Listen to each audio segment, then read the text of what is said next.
Я родился и живу среди бетонных коробок серого цвета, вот таких вот домов. И такие дома построены по всей стране, от Сыктывкара и до Владивостока. Это архитектурный облик тысяч жилых районов. И на первый взгляд это серость, тоска, уныние. Но чтобы поменять к этому свое отношение, я нашел смысл в этой серой застройке. И почему они серые? Ответ, вероятно, на поверхности, но это не наш с вами вариант. Вот смотрите, серый цвет у славян ассоциировался с языческими богами: Сварог, Стребог, Перун. И на картинах-то они изображены старцами с седыми волосами.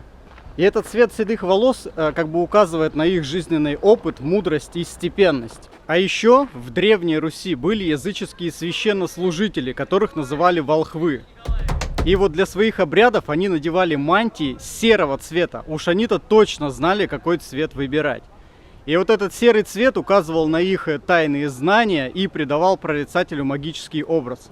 В 16 веке некий Коронато Аккольти описал цветовой код одежды. Коричневый и серый свидетельствуют о умеренности, расчетливости и практичности. В Европе серый цвет был почитаем очень в высших кругах. В него облачались титулованные персоны из высшего света. Носить его считалось признаком благородства. Серый цвет имеет даже поэтичные названия. Это лондонский туман и мокрый камень.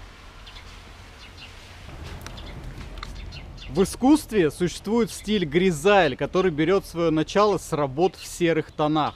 Даже Леонардо да Винчи, производя эксперименты с красками, накладывал один слой масляной краски поверх другого и создавал на картине тонкую дымку, придавая ей туманность. А туманность на картине, она останавливала время, приносила спокойствие и тишину. То есть можно предположить, что серый цвет наших домов был выбран для содействия высшим эстетическим целям. А еще, прогуливаясь после работы или перед сном среди вот этой вот серой застройки, равноценно сеансу цветотерапии, потому что светлые оттенки серого в психологии имеют успокаивающее действие на нервную систему и психику и могут даже ускорить наступление естественного сна.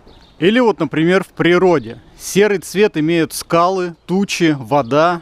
И это то, с чем неразрывно жил древний человек. Скалы служили ему домом, тучи приносили воду, так необходимую для жизни. В дождь, которую приносили тучи, хищники не охотились, поэтому человек ощущал себя в безопасности. Это с тех времен пришло нам ощущение спокойствия во время дождя. Серый цвет для человека олицетворяет первозданность окружающего мира. Если понаблюдать, то можно заметить, что фасад даже современных зданий имеет серый цвет. И может быть, вам эта информация поможет жить в этой серой застройке с эстетическим наслаждением.